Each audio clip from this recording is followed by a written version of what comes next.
after the tea break. Now I hope you all are fresh now again and ready to listen 1 or 2 or more from all of us. Today we have different speakers. ये बंद हो गया है different speakers from various part of the Asian cities. So let's start. As we know, we have passed through a very critical time during last 3 years of COVID and pandemic, and we have learned a lot out of this 3 years, being a humanitarian and so many other things. So we learned a lot from this past 3 years. Today again we are here, and I hope we again and again will meet in coming time. So let us start today's topic. It's a 6th Asian Cities Summit 2023, where today we are here for a woman power leadership workshop. This is the 3rd one where we are meeting all women leaders from different part of the Asian cities, and today we have few guests from Africa also. So we welcome you all for the today's session. As we all know, and we have heard dignitaries before this session. We really thank AILSG and UCLG ASPAC for arranging such a nice and beautiful workshop for women leaders. Let us start with women. Let us start with women. So, as we all know, in Asian countries previously, we had a traditional role of the woman, and we all know that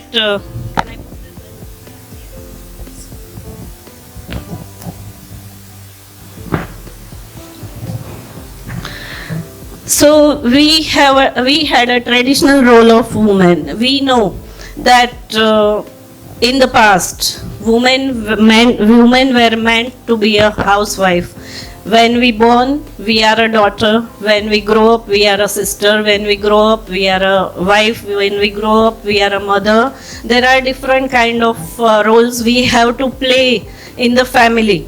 So traditionally, especially in India, Bangladesh, Pakistan, Indonesia and other countries, women were majorly playing role within the families, and it was their traditional approach. So we used to have traditional lifestyles and traditional setup in the family.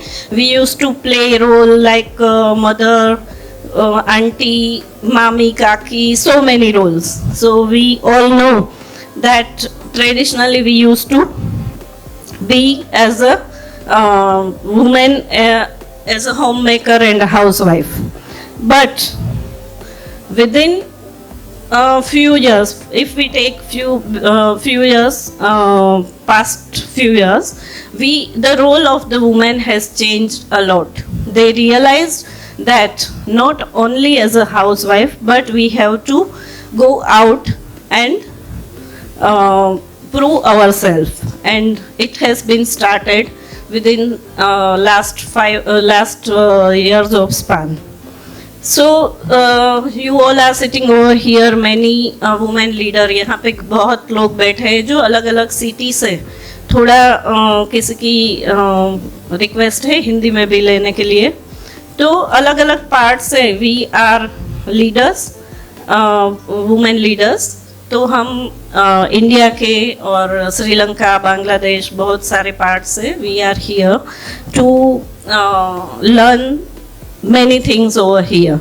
Today our subject is women, power and leadership.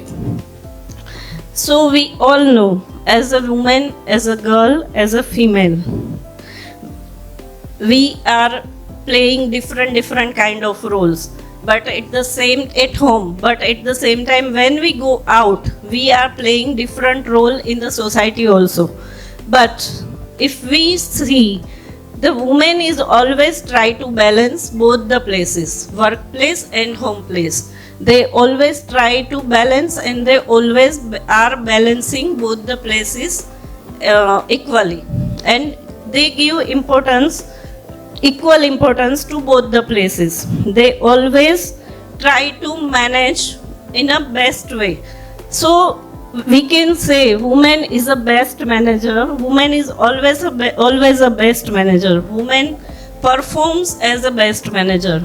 As we know that if we are at home, we have to work at home. We have to manage our day-to-day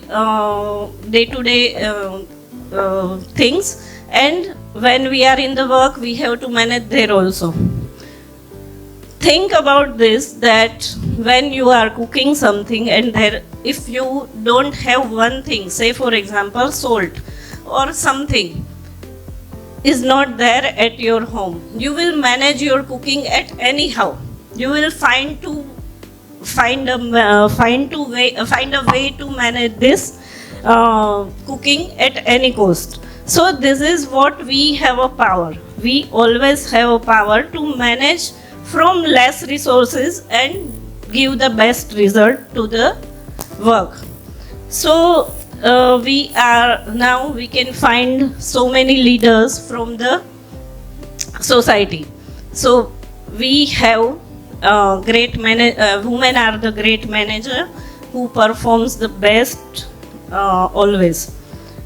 There are so many things which are coming up now in the society, because women are coming as a different kind of leader with different power.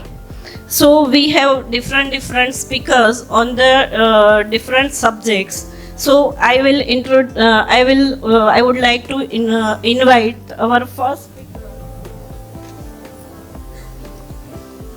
I would like to invite our first speaker, who is the mayor of Kozhikode. She is Karuna Gopal. No? Well, ladies and gentlemen, Ms. Karuna Gopal is the President, Foundation for Futuristic Cities. Okay. I would like to invite Ms. Karuna Gopal, who is from the futuristic cities, and who will be like to deliver her speech. Different. Yes. On the different. Absolutely. Well, ladies and gentlemen, before Karuna ma'am give her speech, can I request everybody to please put your phones on silent, and please remain silent and concentrate on the speech by our distinguished speakers and dignitaries. To give a brief introduction about Karuna ma'am, Ms. Karuna Gopal is an internationally acclaimed thought leader, keynote speaker and futurist.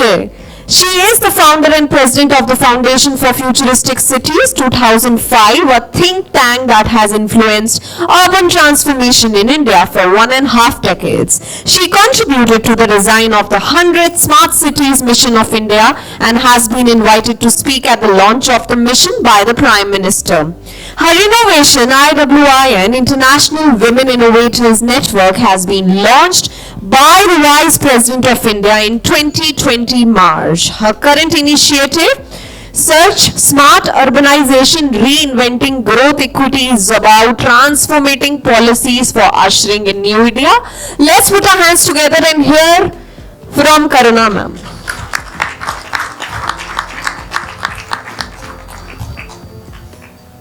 Thank you very much for that elaborate and good introduction. Good morning to all of you. Now I get all the attention, and I think some of you looking at the cell phones, it may be exciting for you, but it's not exciting for people sitting this side. It sends a wrong message, and we are here for a very short time, wanting to share some interesting stories and interesting material. So I hope you'll pardon me for asking you for this favor. Okay, friends, I'm here in the given 10 minutes. I have basically 2 points to make. The first point is about why the world leaders have to focus. Why the world leaders have to focus on women leadership. That's point one. Point two is about the little bit of work that I've done in the urban space, because today I see a lot of mayors and I see people who are working in the area of cities. So these are the two points that I'd like to highlight on. Well, look at the first point that I mentioned. Why is that the world leaders today have to focus on the development of women? Well, all of us have heard of this SDGs, Sustainable Development Goals. Sustainable Development Goals have been announced with a lot of aplomb and fanfare in the year 2015 at COP21 Paris. And I've had the privilege of representing my country as a speaker at that particular conclave. Now, world leaders are waiting to achieve them. Every country has a country-specific plan to achieve Sustainable Development Goals. But do you think it's possible? I'd like to highlight something very important here. Let me just tell you why we need to now stop and refresh our memories about another set of goals that have been announced in the year 2000. In the year 2000, if some of you recall, the world has announced something called Millennium Development Goals. Millennium Development Goals, my friends, have been announced with a lot of fanfare. 2000 country presidents, prime ministers came and pledged to achieve them. Now, what are these goals about? The goals are about, the first goal is about poverty alleviation. Please pay attention, my friends. This is about women. This is about development. This is about country leaders. So the first goal is about alleviating poverty. The second goal is about giving elementary education to children. The third goal is about protecting maternal health. The fourth one is about infant mortality and how to prevent infant mortality. The fifth one is about gender empowerment, women empowerment. And the sixth goal is about preventing HIV and communicable diseases. The seventh goal, my friends, is about environmental protection, and the eighth goal is global partnerships. So very lofty and beautiful goals have been articulated by everyone, and everybody wanted to achieve them. But just before the SDGs were announced, world leaders wanted to show how much they achieved, and they couldn't achieve anything at all. Now, why did that happen? They didn't achieve these goals for the simple reason that all the world leaders gave equal importance to all the 8 goals. They gave equal attention, equal importance. So it's like an octopus. It's like an octopus with 8 arms, dipping its arms into all the 8 goals. And none of that was achieved. Just stop and think, if one goal was given attention to, that is women empowerment, the world would have achieved everything. Now you could turn around and ask me, how is that possible? That's possible because an educated and an empowered woman, do you think, look at the first goal, it's about poverty alleviation. An educated and an empowered woman, do you think she will allow poverty to enter the portals of her home? She will not. You know why? Today the recent studies prove that women, whatever they earn, 100% of it goes into their home. For men, research says it could be anywhere between 45 to 50% of what they earn goes into the home. The rest of it can be a fancy car, or it can be a plot of a piece of land. It can be anything, but for a woman, 100% goes into the taking care of her family. So poverty will not enter her home. The second thing, an empowered and an educated woman, do you think that she will not give elementary education to her children? She will definitely give. An educated and an empowered woman, you think she will not be able to protect herself and give herself maternal health during her pregnancy? Won't she know that she has to eat iron fortified food? She will take care of herself. An educated and an empowered woman, you think, will not be in a position to take care of her children dying of diarrhea, because what is infant mortality, my friends? It's about diarrheal deaths.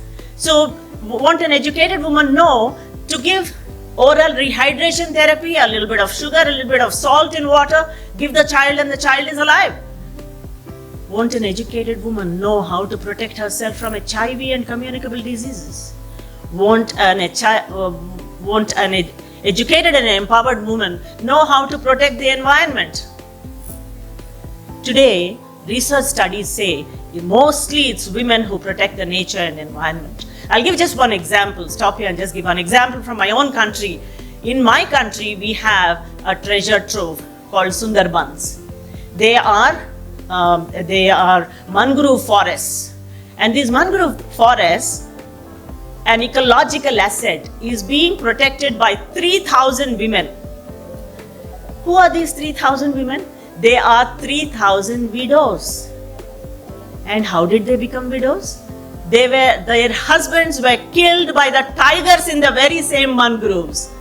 They were killed, and these people became widows.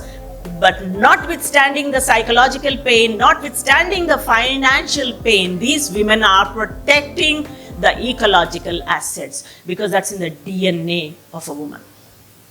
So, don't you think an educated woman will take care of the environment? And the last one is global partnerships. I worked extensively in the corporate world in almost 12 countries, and I know that men have something called the old boys school and network, but women don't network. Give them one opportunity. They'll create networks that you can't even break. In Germany and more than France, it's India that's giving out more and more STEM graduates. That's how beautiful and how incredible women are in India. But the same women have incredible problems. I have no time to really state this, but one example I'll give you. Today, most women are succumbing to cardiovascular problem. I was in Philippines has a problem. I was everywhere. Everybody has cardiovascular problems. I was talking to a doctor, and you know what she said? She said, when a man has heart attack, he has symptoms. He has left arm pain, he has jaw pain, and he has acidity, and he'll be admitted and he'll be taken care of. For a woman, there is no symptom. She will collapse and she will die. And the example that she gave was, she said, ma'am, just imagine, for a man, it's like an elephant in the room. Everybody sees that there is this big elephant, so they react. But for a woman, it's like a leopard. It's quick, fast, it kills and it goes. So women do have incredible problems. So we cannot be sitting comfortable today without addressing those problems. World leaders have to resonate to the requirements of women, cherish women, and just like you have to also ensure that women occupy their, the right positions and lead the countries and take them forward. Thank you for this opportunity, and God bless.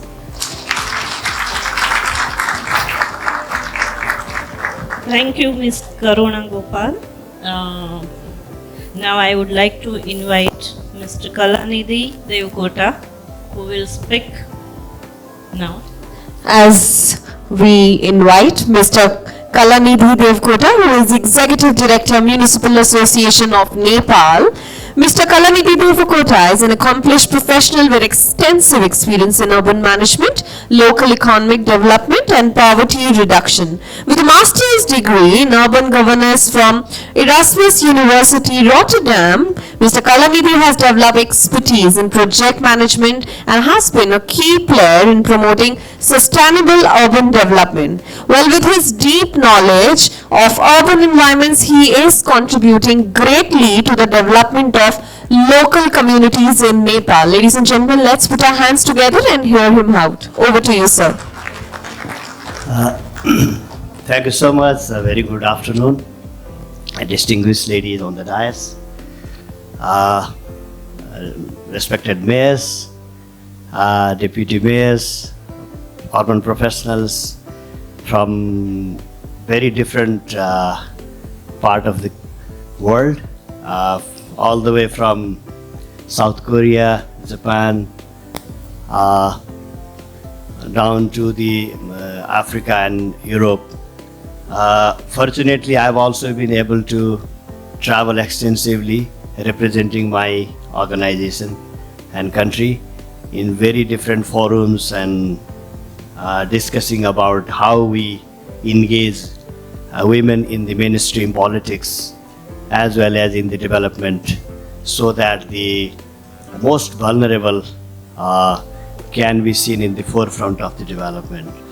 Not letting any time be wasted, I would like to start from very much heard but very challenging saying in English that etra naryasya pujyante ramante tatra devata.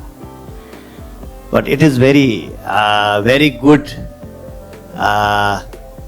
to listen, but very really difficult to practice in particularly in our part of the society and community. And in this I would say Bharat Varsha, in India, Bangladesh and Sri Lanka, Nepal and all these countries, somehow the situation of women are of similar kind. We are still struggling. We have seen our leaders, women leaders, as the president, as the chief justice, and in the very, very important and very important position.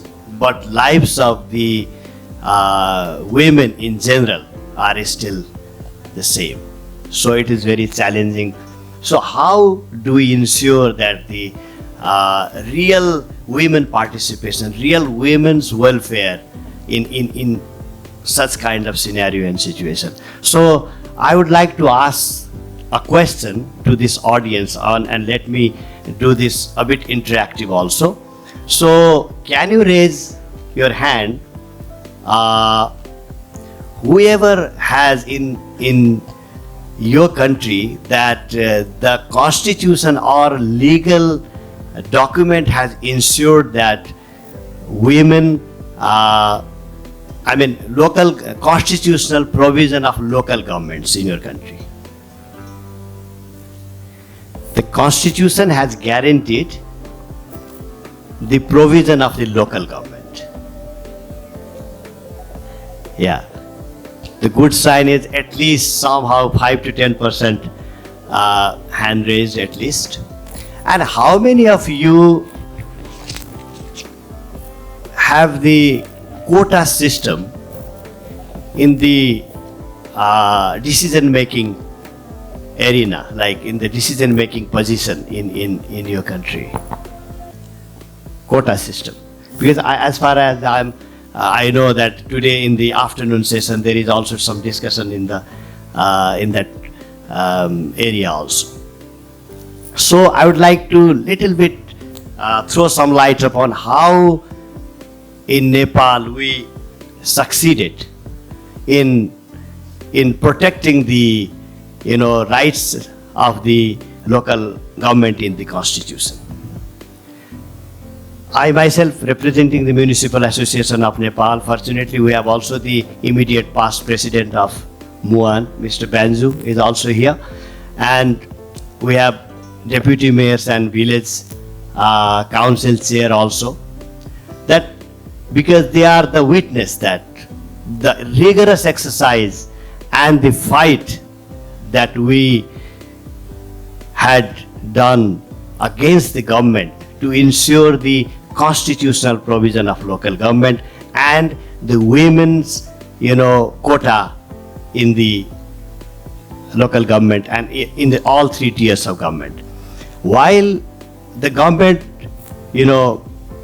promulgated the new constitution, because we had a unitary system of governance, and in 2015 we promulgated the new constitution with the federal system. Obviously we have now the federal, provincial and local governments, and most important thing is that we have 22 executive or exclusive rights of local governments now written in the constitution, which is perhaps the biggest achievement in whole South Asia, even in the Asia Pacific region. Because whenever I ask the same question in such kind of big forum, all from Australia to Ecuador, almost the whole audience, only few hands were raised, because in South Africa and in very, very few countries they have guaranteed this. And similarly at the local level, we have secured 40% women participation from mayors to the very grassroots, from ward councillor and chairperson. And we call still Dalit and Aboriginals or indigenous people's participation. And when I shared this in Australia, Tasmania, when they had the local governance conference in Hobart City, and some mayors came to me and said that although we may have done quite progress in terms of finance and in terms of economy, but we don't see that this kind of, constitutional guarantee of women participation and local government in another 50 years to come in Australia. So this means that something that we have achieved, we must cherish and we must share with rest of the world.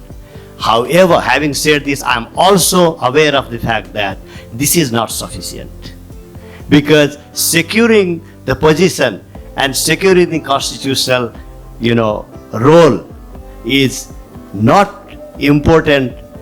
The most important thing is that how we execute them and how we implement and change the lives of the people.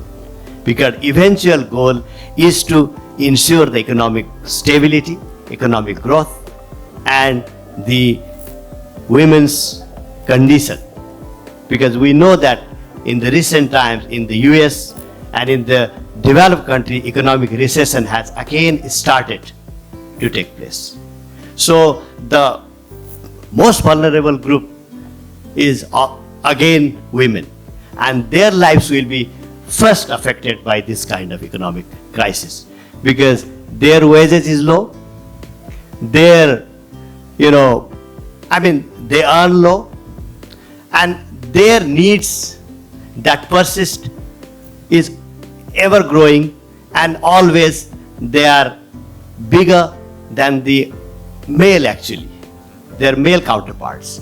So because they are the ones who really take care of the family, and unless and until we secure their position in the society, our country and our society can't grow. So because time is limited, Yes, so I request. do I have 2 minutes time more? 1 minute. So just in a nutshell, that I would like to say a couple of things, that we are now supplying our local governments the model laws, because now local governments are entitled to create their own laws and they can ratify and execute.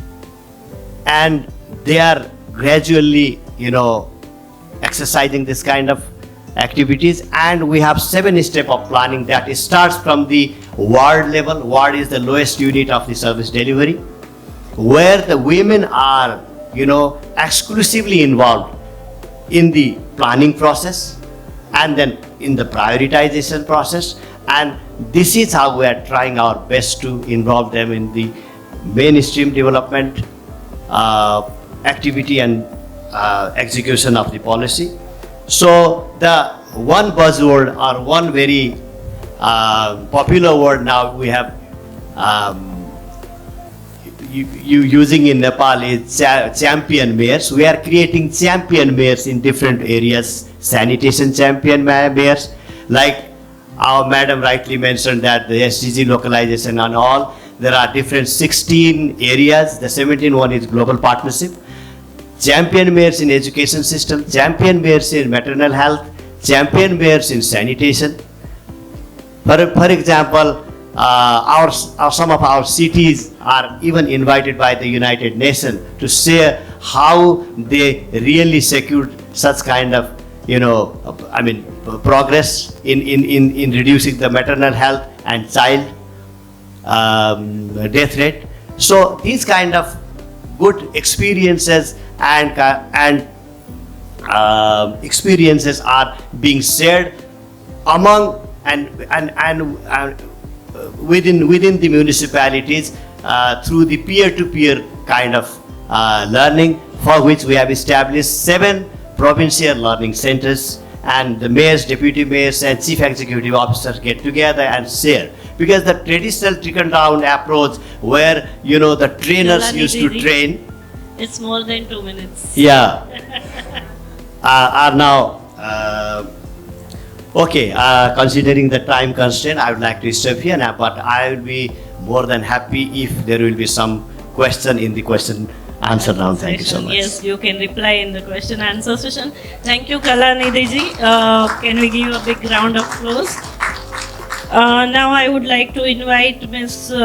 Rosie Senanake from Sri Lanka. All right, ladies and gentlemen, as we invite Ms. Rosie ma'am, once again, just a request to everybody to please keep your phones on silent, ladies and gentlemen. Your focus should be here on the speeches given by our distinguished speakers. Ms. Rosie Senanake is a Sri Lankan politician, a former beauty queen, and also an activist. She is the current mayor of Colombo, the former Prime Minister's spokesperson and the deputy head of the Prime Minister's office for Ranil Wickremesinghe. Rosie Senanake was the former State Minister for Child Development under President Maithripala Sirisena. Ms. Senanake has served as the Sri Lankan High Commissioner for Malaysia and was a Goodwill Ambassador for the United Nations Population Fund. And ma'am, we all are looking forward to hear from you. Over to you. And very see, much. can we say that we have different kind of leaders like Absolutely. Such a privilege it is. and the beauty and the education and Absolutely. everybody. Absolutely. Yeah. A big round. Couldn't agree more. So let's hear it from ma'am. Over to you. Yes, first let me congratulate AII, GSL, plus UCLG for basically organizing the Third Women's Leadership Conference workshop. Congratulations, and this is like a much needed program, especially after COVID. Members of the dais, mayors, deputy mayors, and distinguished members. It gives me immense pleasure to stand here and speak a little bit about what I have done and where Sri Lanka stands, whether it's, like Karuna mentioned, the SDGs, or perhaps in the area of networking. So Sri Lanka is a little island, everybody knows it's situated in the Indian Ocean, a population of almost or a little more than 21 million. 52% of the population are females, women, and of course, talking about gender indicators with regards to health and education, I think we top the list in the region. Our literacy rate, female literacy rate is 93 to 94%. And when we talk about, we have a very good primary healthcare system. So when we talk about maternal mortality, we have basically reached the 72nd place in the SDGs. So we've done extremely well in that area. But then we do also have our gray areas, which I would like to highlight on. Even though we have a very high literacy rate, our contribution to the GDP is very high as far as females go. But the women are always engaged in low-waged, labor-oriented jobs. Women are not engaged in the decision-making realm, and that's one of the saddest things. And also, when we talk about female in the labor market, female labor representation has not gone beyond 36%. So we have a lot of areas in where we need to improve upon. That is as far as the country's just an overview on exactly where women stand. Political participation, and also in the private sector and the public and the political arena, we are one of the lowest as far as the National Assembly goes. We haven't gone beyond 6%. We have a three-tiered political system: national, provincial, and the local government. The provincial doesn't go beyond 2%.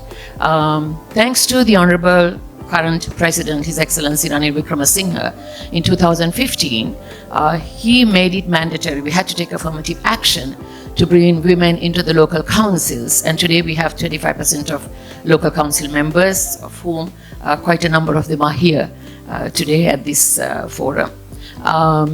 So 25% of female representation at the local councils, and I played a very pivotal role in achieving this. I remember when I was a member of parliament, I brought in a public motion, a private member motion, asking for 30%, and that was thrown out of parliament. And that's the kind of mindset and attitude that we had in the past with regards to bringing women into politics, or perhaps in the private sector, or perhaps in the public sector as well. So this is something that we are trying to overcome, and I strongly believe that the way forward was taking affirmative action, and we did, and we have now 25% of women in the local councils. Talking about Colombo, I've ceased to be the mayor of Colombo since the 19th of last month. We're going in for elections, and I'm running for the mayor of Colombo back again. But during my tenure as mayor, the kind of work that I did to empower and to uplift women. When we talk about Colombo, the city of Colombo has a population of about 700,000 people, out of which 60% are the underserved community. And in the underserved community also, the vast majority are females. And the women because I think a lot of you know that we have gone through a terrible phase of 3 decades of civil war. We had just come out of it. And even during conflict and post-conflict, or perhaps COVID, and right now with our economic crisis, it is women and children that have to pay the brunt of it, or are disadvantaged. So how do we overcome? Now, say for an example, during my tenure as mayor, I had to face the COVID pandemic. And before the COVID pandemic, we had a terrible situation with the Easter bombing that took place in my city. And so these have basically hindered from me wanting to move forward into making the city a smart, green, and a sustainable city. But during COVID, Karuna mentioned about networking. During COVID, Colombo was able to basically sustain itself and also do a very extensive, successful vaccination program and keep the people safe, because the people who live in the underserved community lives in very close proximity. So as a result of that, it was a huge task for us to basically keep people from getting COVID, and also to allow them. We had severe lockdown periods. We had lockdown for 4 months sometimes, 8 weeks, 6 weeks, periodically during 2020 and 2021. The lockdowns was a hindrance with regards to economic progress as well, because the 60% of the underserved community, of which about 50% of them live on a daily wage, that's their sustainability. So they lost their livelihoods, women lost their livelihoods. So we were able to basically have a very successful vaccination program, and I was able, with the networking that I had done, of course, CityNet is presented here as well. CityNet has supported us. We have sister city programs with Korea, with some of the Chinese major cities. The CityNet program plus the networking that I had with the cities basically provided the Colombo city with, from PPE kits to even incubators, masks, sanitizers, practically everything, which allowed us, because I have a very strong public health department. I have 100 doctors in our public health department, midwives, PHIs. So the public health department, together with some of the other departments, came together to keep people safe from COVID. And also we were able to, do the vaccination program, whether it was the first, second, and the booster. And that basically allowed us. And during this time, to keep people sustained with their food needs, we had to give them from dry ration to enabling people, vendors, to come close to their homes. And that was one of the programs that we did during COVID. Also, right now, the crisis that we are faced with, I think a lot of you are aware that we have an economic crisis, which the current president is working very hard to bring us out of it. And we are actually coming out of it. And hopefully, I would like to thank the Indian government for being very supportive of Sri Lanka and helping us during the most difficult times in our country. I went back to the networking of the UN agencies. The World Food Programme enabled our pregnant mothers to have, from cash vouchers to lactating mothers, money put into their accounts. UNICEF supporting our midday meals for the preschool children. We had the FAO do a very extensive urban harvesting program in order to, basically face the food crisis that we were faced with. So we worked on food crisis, we worked on all of this, and also the Carter Center in New York supported us to have an app called Idiria, where women, it's a program where Carter Center does to inform women and transform lives. This program has enabled us to basically have this app to give information to women.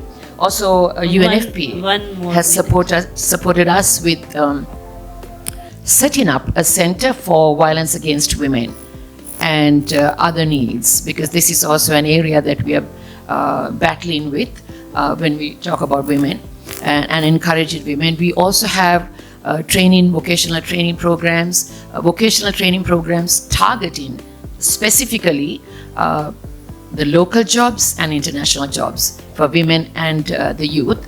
That is one of the areas where I'm basically concentrating on, because I think empowering women and basically giving them capacity building and empowering them with livelihood programs. So vocational training is one of our biggest areas that we work with in the council. And also we do distribute things like sewing machines and various other stuff through the charity department to enable women to start self-employment schemes. Other than that, we also support 13,000 families with, thank you, 13,000 families with poor relief to families, and there is a whole array of other things as well. But would like to thank everyone for giving me this opportunity to listen to us. And if you need any questions, or if there is an opportunity during question answer time, I might be able to elaborate a little bit more on what we do in Colombo. Thank you. Thank you very much, Rosie Senanayake. And now I would like to invite Dr. Beena Philip, who is the education leader. Thank you to our moderator for announcing. Well, to give a brief introduction about Beena ma'am, Dr. Beena Philip, Mayor of Government Higher Secondary School. She played a key part in initiating the Spectrum project in Nadakaru School, which marked the changing face of the public's opinion about government schools. And now, ladies and gentlemen, let's hear it from Dr. Beena, or I should say Beena teacher. Over to you, ma'am. Thank you. Much about women leadership, women empowerment has been spoken, discussed, thought of, but still we are thinking of women empowerment and gender equality. I just come to the second slide is not played there. Yeah, please, second slide. No, I have here. You might be watching there, why only second sex? Don't think of the book of Simone de Beauvoir, Second Sex. I just go back to the ancient times, the belief of Jews, later on Christians, and then Muslims, based on the Old Testament. There, they believe that God made man in his own form, breathed into his nostrils life. So he became a live man. How was he made? From the two ribs of Adam, Eve was made. So that was the kind of belief that the European world and the Islamic world, they all believed that woman is only second. So that would be one of the reasons. And I was thinking about our Indian gods. Brahma was the creator. Though we deliver children, we deliver gods, but still we believe that Brahma was the creator. See, look at the irony the world has. All over the world it is the same. That's why we are we now?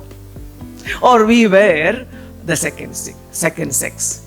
But now I have a feeling that man or woman should cross the gender barrier to have gender equality. because we have our own convictions sometimes, our own observations sometimes, our beliefs sometimes, our ancestral beliefs, or the way we are taught sometimes that woman is always inferior to man. Even if it's a girl, we'll say, remember, you are a girl. And if the girl becomes a very smart one, we always try to, reduce the energy that he has, suppress her opinions in the house because she is a girl child. I don't want to go into the details because all of us know much about it. And then I have written, there is a mistake on this thing. It's not William Morgan. It is Louis Herbert Morgan who has written. It's not ancient family. It is the ancient society. Based on that is the major work on the status of women or the formation of families and the role of women in the family or in the society throughout the ages. Based on this book, Marx has made some notes. It was a research on this book on Morgan, but then he couldn't complete it. So Engels published another book. You can refer to the internet. The Origin of the Family, Private Property and the State, in the light of the researches of L.H. Morgan. So these two books are considered to be the basic works on women and their status from ancient times onwards. So next slide, please. Yeah. I just want the woman to have the power, that is self-power, both physical and mental. Without physical and mental power, we cannot achieve higher positions in politics or in business. We need both. So position, whether it is that of when it comes to the execution, it starts with the officers, the collector, the governor. When it comes to the legislative, it starts with the MLA and to the chief minister. When it comes to the local self-government, it is the panchayat, ward or division member and to the president or chairman of the municipality or the mayor of a corporation. We need these. And then comes to the economic position. In the societal position, what is the role of the woman? Olden times, in some tribes, women were given prominence. The chiefs of the tribes were women. And sometimes in our own country, family has the woman as its head, though it is patrilineal. We know the two business tycoons, two brothers, how their mother settled their problem amongst themselves. I don't want to elaborate upon that. But though it is a patrilineal society, in certain families, in certain situations, in certain places, women were on top. But in the matrilineal society, like in Kerala, in Assam, and some part of the world, women were always placed on top. The property will be in the name of the mother. The daughters will inherit mother's property. Daughters and the granddaughters, they will share the property, not the sons or their grandsons. That is the kind of a system we have in Kerala, where women were on position. So people used to say, Kerala is a pen arashu nadu. That means a place where women dominate. They are the rulers. And though in Assam also we have the matrilineal society. In such society, women were given prominence rather than men. When it comes to the economic position, as I told you, matrilineal system, the economic control is in the hands of the women. But in the majority patrilineal system, the economic control is always with men. In Islam, it is the worst I have heard, because the daughters don't inherit the property of their fathers, it seems, in Kerala. I don't know whether it is applicable in other states or something. So there is a women's movement in Kerala. The Muslim women, they are fighting against that kind of law, which is through their religious observation, not by the... And we know all these controversies which is going on sometimes. Officially, what's the role of a woman? If the woman is an officer, in certain places, it's very difficult to control. So, but that's what I told you, we have to cross that sexual barrier, both men and women. Only then can we have that gender equality. And some women, they have already crossed that barriers. So, her colleagues feel that she's not a woman. She should not be considered as a woman. She should be considered as a personality. So, I think when you come to leadership or when you come to a higher position. We have to develop that kind of attitude in ourselves, because we are born in a kind of a society where we are always suppressed, we are always treated as inferior, we are the second sex. But we have to overcome through our own thoughts, our own readings, our own activities, updation of knowledge. You should always create that impression that we are inconquerable, because we know much about or more than the men have. For that, we have to read, we have to update our knowledge. In whichever field we work, find time. You have to sacrifice many of your private moments for that. Read a lot, which is relevant there. Then people start respecting you. This woman, my goodness, she's such a wonderful person. She knows everything. She updates her knowledge. She knows what's happening around the world. So we have to start to read a lot. Or we should have to have friends who know much, so that we can discuss amongst them and have our own convictions and our own concept about something that's happening around the world. And then comes to political power, as you know, still, except a very few. You can see the photos of a few women. You might have heard of Israel Prime Minister Golda Meir. She herself was a leader. She went to America to raise funds for Israel. And she was a pilot. Think of those days in 1940s. So she was a pilot herself, and she was the Prime Minister also, Golda Meir. And then comes to Indira Gandhi, Durga, we called her during the emergency. And she has the power, both political power as well as legislative power. She was the Prime Minister as well as the leader of the the Congress Party. Whereas Jayalalitha, she had both control on her own party and control as a chief minister of the state. So she had both. What about Mamata Banerjee? She had both control on her own party and control over the state as a legislative, as the chief minister. And what about Sirimava Bandaranayake? I mean, my friend would speak more about her. She was the president of, yes. And then was she the leader of her party? Yes, both. And Sheikh Hasina? Both. But there are people who are leaders in position, political positions, but not their party leadership. Because the policies are basically made by men, but not by women. But slowly, the scene is changing in India and especially in Kerala. Women also have a role, a say in the policies, in the making of the policies. That is the world where we live, and especially in Kerala, you might have heard that how the self-help group called Kudumbasri, see, when I say Kudumbasri, most of the audience here, they have heard of it. That in the corporation which has 6.3 lakh people in Kozhikode Corporation, which is 118 square kilometer in area. Sorry to disturb you. There we have 71,000 membership under Kudumbasri. Kudumbasri is a women's self-help. One more minute? No, is it my time? One more. Reena? Yes. So I just want to, So next one, power and politics. We'll skip over this thing. And the current scenario and the evolution, that I think it's graphical data that you all know. Next one, my dear, Sonia Gandhi and Margaret Thatcher. Sonia Gandhi has political leadership, but she never became the political leader, but not on the top of the administration or the legislation. Okay, right. Then next is, I mentioned all these, I think. What we have to reach position, we have to have trust in one's own power, which we don't have. Don't try to imitate men. We have our own. You have heard of the anthropological theories these days. Scientifically, we are much, much advanced than men. Then why should we fear men? Why should we imitate men? We are much advanced. Yes, by science. Yes. That's why. So, luck, of course, ambition, but not over ambition. Good education, but at the same time, our power to observe, to learn, and to reflect. That becomes perseverance, is the ability, updating knowledge I told you. And then my last this thing. Frail and fragile. Forget that phrase at all. Frailty, thou art woman.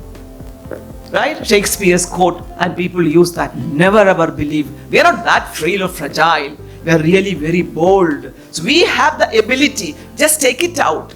just forget the old sayings of our mothers and grandmothers, but believe in ourselves. Then we can be better leaders. We can be better leaders. We can be powerful. We can be leaders of the world, not only in the business or in politics or in social work. We can be real leaders. With this, I think I just want to conclude, and that is the last slide you can show if you don't mind. Yes, a leader should never ask a person to do what she should not do herself. That is the policy of good leadership. Thank you very much. Thank you, Beena madam, Beena teacher.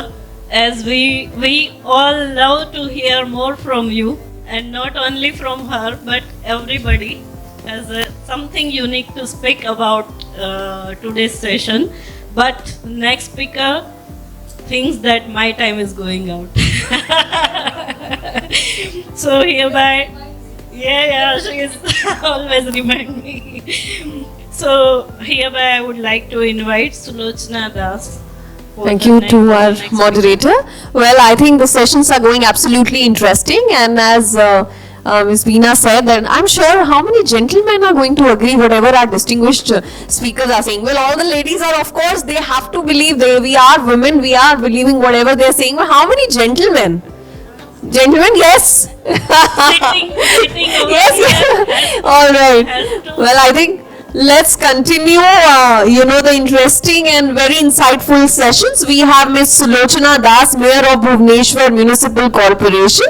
She is an Indian politician who did an MA in economics, an MA in development, journalism and electronic communication, Bachelor of Law work. She is serving as the Mayor of Odisha's capital city of Bhubaneswar. She is the first directly elected Mayor of Bhubaneswar Municipal Corporation and also the first woman to hold this post. She entered the field of journalism post-marriage and continuing her practice till 2014, and then she entered active politics. She has been focusing on issues related to women, farmers, tribals and Dalits. Now let's hear it from ma'am. Over to you. Sorry ma'am, I am not the mayor of Odisha. I am the mayor of Bhubaneswar Municipal Corporation in the capital city of Odisha. Jai Jagannath, Shamashtungu Namaskar. Good afternoon to one and all present here, distinguished guests, my fellow honorable mayors and esteemed dignitaries from all over the world. It's an honor for me to be here to participate in this August occasion, and first of all I would like to thank All India Institute of Local Self-Government for giving me this opportunity to speak something. Time is very limited, so I would like to say something as the Mayor of Bhubaneswar Municipal Corporation, but before moving forward, I should say two lines about my city. My city is, I think it is famous for its rich cultural heritage and diversity. You know, it is situated near the Bay of Bengal.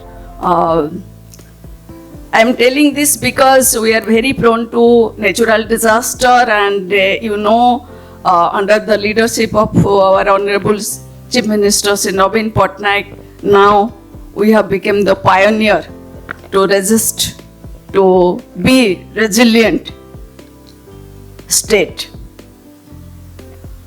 And our city has now become very inclusive, very equitable and climatic resilient also. And that is only because of we have included more and more number of women in the development process. In fact, we have adopted a women-led development process. Now we'll come to the point of women, then politics and leadership. As a leader, I have to say something. Nobody wants to say a woman, power and leadership also. This is the common factor in three of them. If you are not from a good family background, your father or your family member are not reputed politician, yeah, economically if you are not so much stable, then I think you have a little chance of getting leadership and power in the political arena. That is a true fact. In fact, all of us, we know that. We always claim that women are the incarnation of power. We are the manifestation of strength. And I think all of us, we hail from a society where we respect women. But if we respect women, and we also know that they are hardworking, they are sincere, they are multitasking, whatnot. They prove themselves in different fields, but still then, why we are reluctant to give power to them? And in 2023, why we are sitting here to discuss about women empowerment? There is some problem behind this. All of us, we know it, but we don't discuss that. Okay, fine, I should not tell all these things, but we have to admit it. But we are fortunate enough in Odisha, things are totally different under the leadership of Honorable Chief Minister Sri Naveen Patnaik. Here, our government has always prioritized the cause of women empowerment and participation. I know we have adopted that women-led development process, and in each and every step, we are giving emphasis to women, especially in economic sphere, social sphere, and political sphere. No doubt, we have given 50% reservation in three-tier election system, Panchayat Raj system, but it's a good thing that we have 115 ULBs in Odisha. We have 50% reservation, but if we will see the result is 80% women are there now. They have elected. So 50% reserve, but another 30%. What about them? They have succeeded among their male counterparts. So these are the strength. So we have to give them chance. They can prove themselves. They have that ability. They have talent. And you people, those who are sitting here, you are empowered ladies. You are powerful. You are leaders. So it's your duty to encourage others, those who are in the background of the development, those who are from rural areas, those who are in the grassroots level. We have to, each and every empowered lady, is her duty to encourage all of them. Then only we can be an include society. Otherwise, if we will give emphasis to certain person, those who are affluent, those who are from good family status, then we can't achieve that resilient, that inclusive society. So each and every person of this society, it's our duty to give them importance, and I'm requesting all the women two more that minutes. they should understand themselves, they should love themselves, they should recognize their talent. They can do anything. That should be their motto, that we will participate in the policy making decision and we will prove ourselves. Government will give us reservation. Government will provide some facilities. Government will give economically assistance. But we are the people, we have to enhance ourselves, our skill. We have to prove ourselves. Then only everything can be achieved. The real empowerment can be achieved.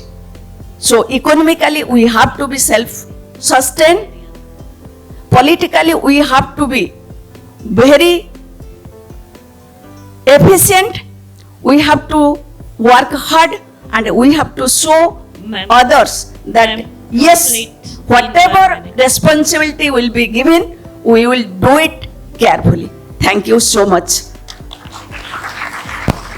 Thank you very much. A lot of well-known people internationally from the field of music, films, sports, and of course intellectuals. So let's hear him. Let's hear her out. Over to you, So ma'am. hi everyone.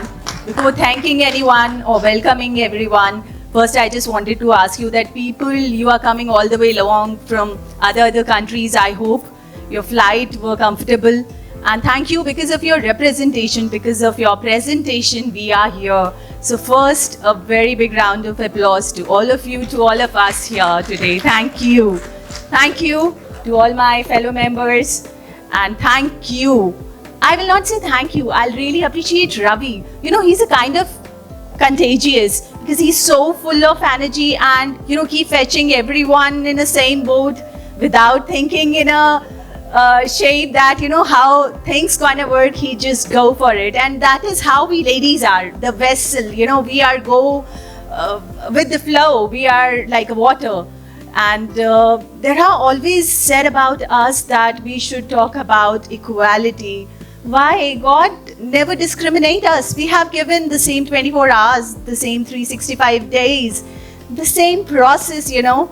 And being a womb of the universe, being a creator, being a nurturer, we just forget ourselves somewhere in the process, that we have to create ourselves, that we have to nurture ourselves.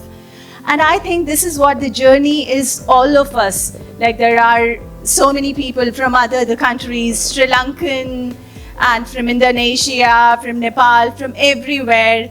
And I was discussing in a tea break that the Sri Lankan ladies were wearing their saris so beautifully. And I said, they said, ma'am, you're so beautiful. I said, no, the beauty is inside. This is just attire. You know, the attire, beneath the attire, you might be a much more beautiful than me from inside because you didn't explore me, I didn't explore you. And the learning is like you can start a learning from that very moment. Like the Karuna ji has a bad throat and she was not caring about the water.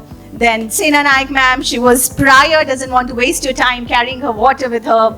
Teacher ma'am was so accurate with her, you know, the everything, the presentation, so that she can make most of this. And certainly, again, I'm forgetting that you're the mayor, but you know, she was so correct to giving her address. So I think this is the most, you know, we should learn. And as Ravi said, we are just a speaker of this time. Prior, he was here. Now we are here. And some of them, you, and we all are speaker when we will be having our lunch break or, you know, the talkative session. So don't think that somebody is here and you are there. You don't know how the persons were going through with their own journey. So first of all, what I just wanted to tell you is that about women, you know, this is our conference and you can see so many colors. If it is a men conference, how many colors you can see? Bimax, gray, black, white, brown, or Bimax and peach or pink. And look at us, we are the beauty. We are not only carrying ourselves, we carrying festivity. We just want to make everyone happy. And you know, making everyone happy, we are just missing the happiness of our own. So I think that whether we are talking about Stephanie and you know the countries, Mr. Ashok was saying something, ma'am was telling me about her next generation, that how she can continue that legacy of being in a social environment and not only taking those services, that giving those services. That's what I said. We are Ardhanarishwar. We are just, you know, half. We don't demand for anything more or less. Half is more than enough for us. So I think we are like a bati. I hope you understand what the bati is. The diya and bati lit itself. We are ignite ourselves. And womanhood is not main hatting, and it's not asking something extra. We are just want that we are really doing hard work, because each and every one of you certainly texting either your family or your workplace or be here. And I'm sure about the males that Ravi is only concerned about the management, though he's managing on a bestest skill, to technician, to team members. He was thanking everyone and keep saying all the names. This is such incredible. I think that's what the teamwork, that you don't have to be think in a manner that I have to do this for individual. That's what the teamwork is. And don't forget our identity. Prior to Sri Lankan or to from any country, we are the female first. आप लोगों ने, when you fill the immigration form, what was the first column? It was male or female, then your nationality, then your state, then your religion, then whatsoever. So I think if I'll say, please raise your hand from the countries, it'll be equally the men and women will be, raise their hand. But when I said the women power, so you people will be certainly in a number here. And yes, the male is a spine of us. No, these people are, without their appreciation, without their support, we are really not achieving that goal and being that feminist word that we are really looking forward for. And under the leadership of Honorable Prime Minister, this is the Amrit Kal of women empowerment. You see the president of ours, you see the defense minister, the SEBI chief, and the SAIL chief, PT Usha ma'am. This is what I said. Always support strong women. You will not believe, she's on the dais of upper house and she's constantly, her PS was saying that she'll be here in a moment and not to worry. That's what the courage is, to support is. So always, as ma'am said, collaborate with strong women. We learn from them, to inspire by, and just feel like that, they are you.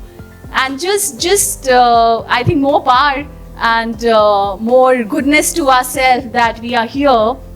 On that note, I'm really, really very thankful to all of you, and I'm sure about Reena, because she was constantly, giving a cue to everyone that you have to be in time. So I thought prior to my cue, I will just say that I love you, each and every one, not only you, to whomsoever you're gonna interact today, and just take a great care of yourself, and not only to a woman. So more love and more power to all of us, to being as a human being first. Thank you so much, and thank you so much everyone. Thank you.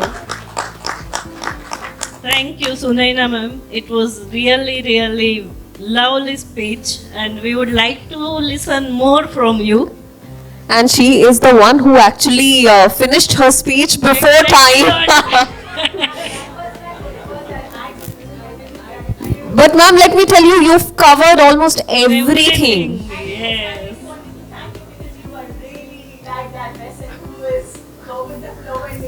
Thank you so much, ma'am.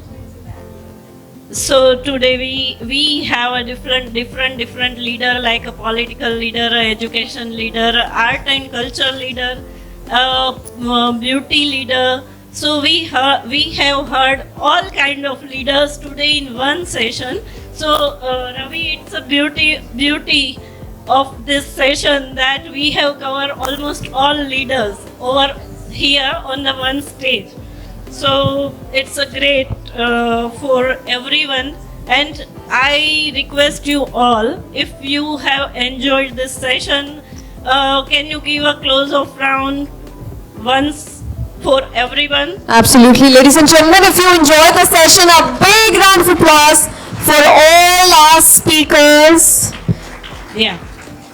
So here we start. Yeah. Ma'am, I guess we have a question, some still time left. So anybody wants to ask any questions to our panelists? We have a question answer session right now. Yes. Let's open the house for the Q&A. Actually, my question is addressed to the lone gentleman. I just want to ask, how does it feel that you're the lone gentleman among the women panel? He is an alien to us. Okay. Yeah. I was expecting this question actually. Thank you so much. So I am really fortunate indeed being, selected as one of the panelists and actually it gave me some strength also that when I was speaking. So such a powerful ladies were also with me. So I really feel fortunate, and I expect that other sessions also to come would be like this, that where women majority in the like speakers and other participants also. It would be great to see. Thank you so much.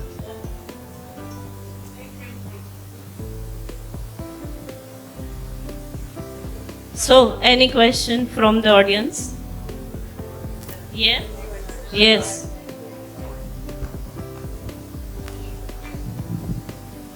I thought I should get close a bit to the center. All right, my name is Gilbert Siame. I'm originally from Zambia. And at the moment, I'm working in Norway at the Norwegian University of Science and Technology, and we are partnering with the conveners. Thank you so much for having us here. Thank you to the speakers for very inspiring and motivating experiences, as well as questions. My question goes to the former mayor for Colombo. First of all, wish you well in your election bid. I got inspired with your relief works that you've done quite a lot in that particular city. That's very inspiring. But maybe I want to challenge you a bit. What of thinking to move beyond the relief and really think of emancipating the local communities that are still struggling in many ways, and maybe learn from examples like Kunda Bashri in Kerala. We did some work there with the students and or in the Institute of Local Government Municipalities. And we found that very inspiring and really practical, really rooted at the very local level, up to the household level. And I was wondering when you were speaking how your city and many others could learn from there. Maybe you could reflect in an event you want next time. Do you think that's a possibility you can take to move beyond the aid and the relief and really get to empower people to drive their own life at the very local level? And examples are there in India, like in Kochi City, where we spent quite some time to do the research. So I thought you could reflect on that as I wish you well in your election bid. Thank you. Thank you very much. Yes, I think that was a good question and also food for thought. Yes, there are many ways in where we could go beyond. I mean, I just was able to only elaborate on a few things that we've done, but we have when we talk about empowering the people of the city, there are so many areas. And I mean, normally what people expect of a council is to provide the necessary services, whether it's collecting of your garbage, keeping your roads clean, illuminating the streets, providing basic needs with regards to, the medical facilities, libraries and whatever. So we've done a lot to basically digitize and provide the services for the people. One of my biggest concerns that I had was to eradicate corruption at the local level.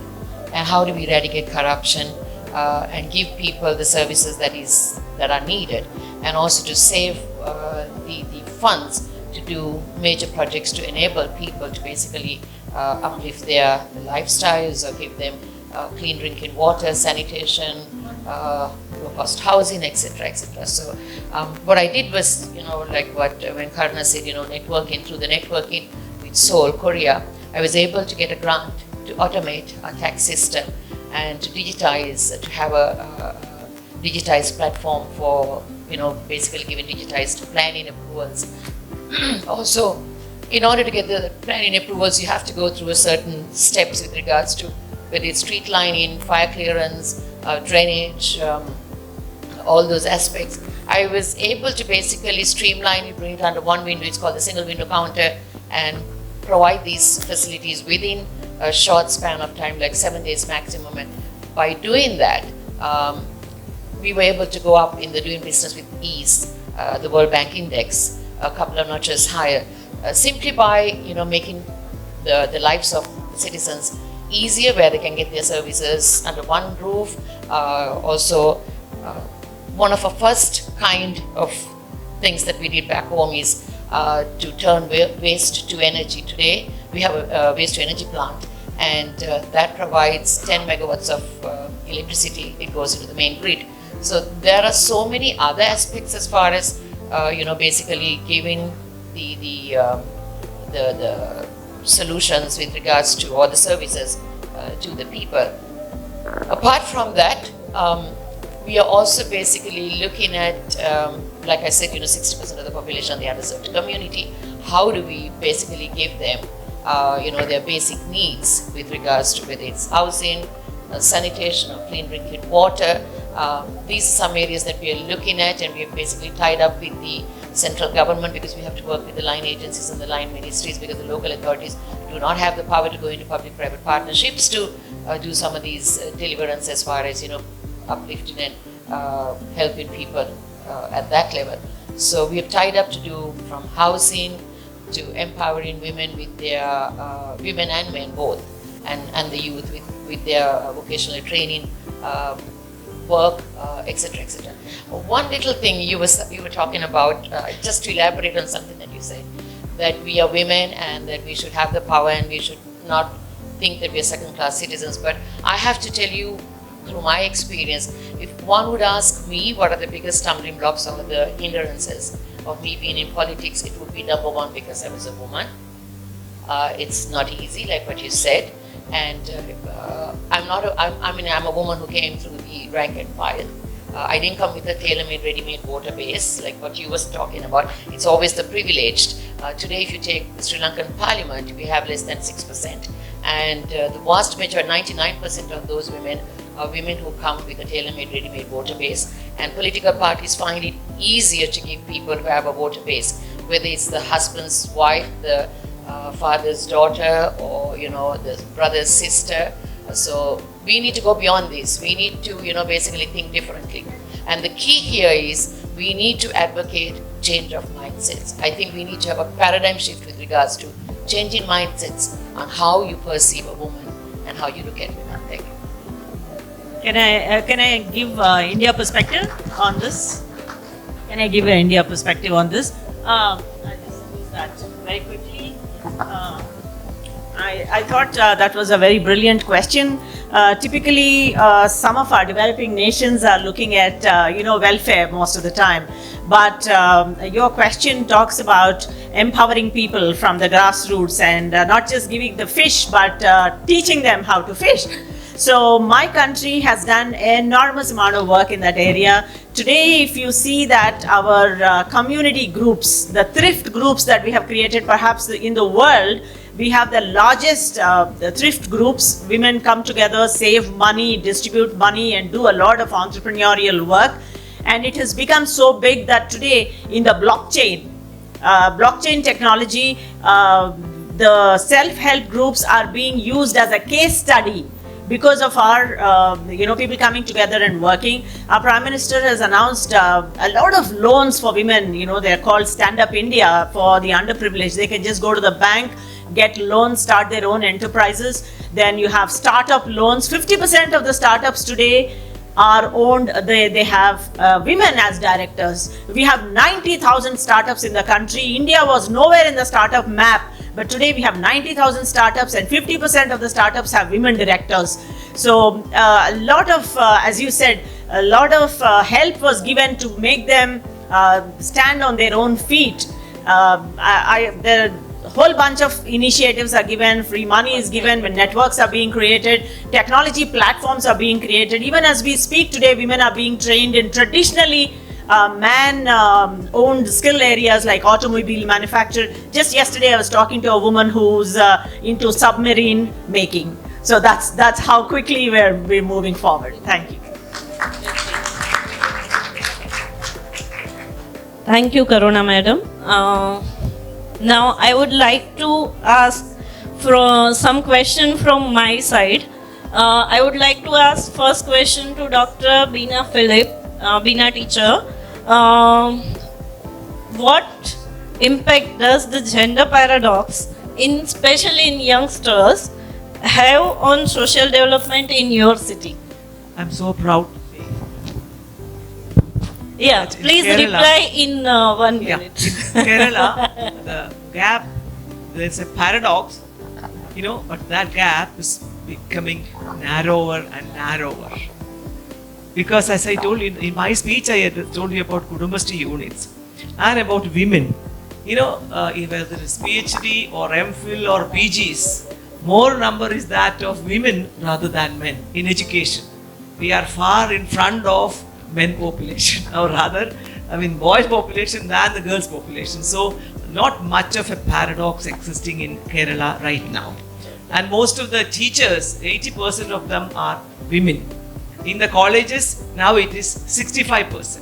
In medicine, the male doctors told me that number of women doctors are becoming more these days. So in engineering is the only place where men's number is more than that of women. And slowly I can see, last time when I visited an engineering college, there were 4 girls in PG mechanical engineering. 4 girls. You might have heard of Mekrani, because there will be no girl or 1 girl for mechanical engineering. Now we have more girls coming into the field of engineering too. So not much of a paradox remain in Kerala, and I think because of that, the number of divorces is increasing, because women, they say I can't live with this person, and they are very adamant. So the legal cells there, help women if they are ready to listen to women. So not much paradox. Thank you. Thank you very much, Veena teacher. And now I have a list of questions from my side, but as time doesn't permit us to go with more questions, so I would like to ask a last question to Sunaina madam. Ma'am, can you please reply on, as a young woman leader, how do you see strength, weakness, opportunity and threats in Indian women's power? First of all, thank you.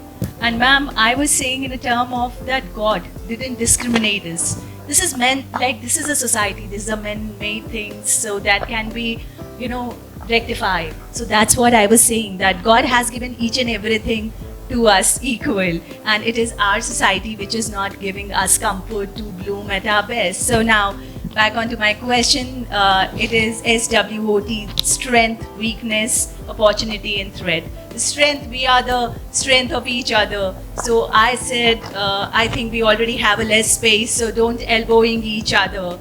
And weakness, I don't think so, that we are tender or compassionate, we are weak. No, we are not. Opportunity is just at our door and we have to explore it. So I think that's the better thing. And certainly threat. But remember, the lady, holding a thing in their hand with a blindfold, Nyai ki Devi is a female, this motherland is a female. So never forget your strength and your weakness, and everything is just so good to be with us. So just love yourself and apna khayal rakhein, and always stay happy and make others happy. Then only you can be a real prosperous human being, more than any gender bias thing or something like that. Thank you very much, everyone. Thank you very much. One thing I have to say in this connection, we are women, that's our strength. We are empathetic, we are hardworking, we are multitasking, we are sincere, but not. So these are our special qualities. We are inclusive, more inclusive than male. So we have to identify ourselves. We have to love ourselves. That's our strength. We have to recognize ourselves. Of course. We cannot deny him. So the minority should also speak. So in a nutshell, I would also like to reiterate the fact that unless and until we ensure that the financial independence of the women, we can't really achieve the success. So still in the whole world, according to a UN Women report, 2.7 billion women are legally restricted having the choice of the different jobs compared to men. So we need to focus these kind of data and also work on from our end. And for that matter, we need to strengthen our local governments. Let's utilize this network. Let's establish a strong networks of the very promising women leaders here, and we can share our experiences. Still there are countries where they don't have the laws for the sexual harassment at the workplace. So how can we pressurize our government to ensure these kinds of, because the policy is the most important thing. Thank you so much. Thank you very much, Kalanidhi ji. Today we end this session with different leaders we have already heard. You want to ask something? Yeah. All right, well, ladies and gentlemen, we are just falling short of time. So we'll request you, this will be the last question. I guess there's a she would like to express something rather than a question. I want to express. Good afternoon, everyone. All the dignitaries, you have guided us and you are inspiration for us.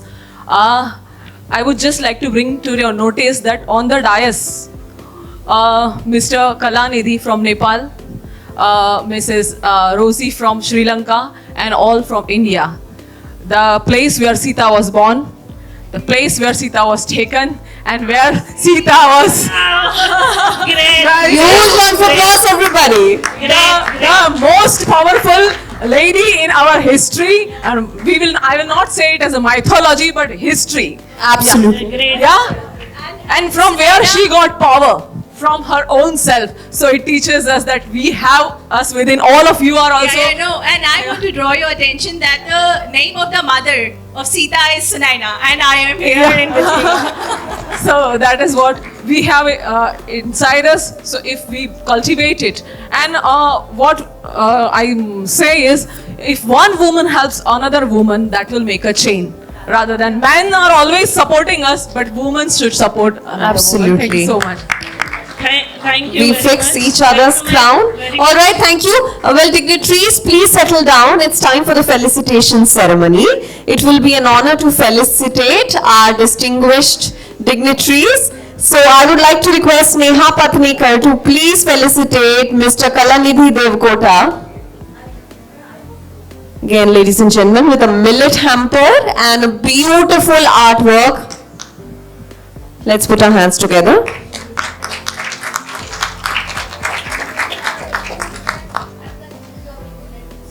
Further, I will request Shiv Kumar to please felicitate Dr. Beena.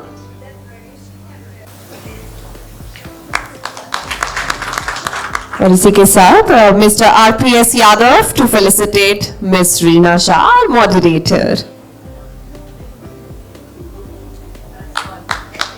Let's give it up for our moderator as well, ladies and gentlemen. And now I would like to request Dr. Bharat Agarwal to felicitate Mr. Karuna Gopal.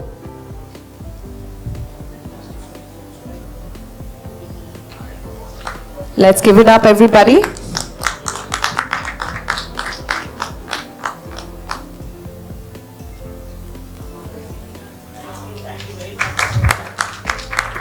और तालियां बजती रहनी चाहिए. As I request Chandan Karkare to felicitate Miss Lochana Das.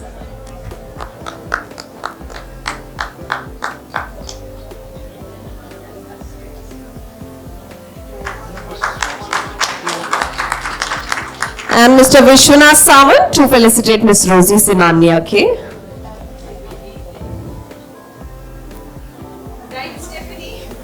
Let's have a group picture, everybody.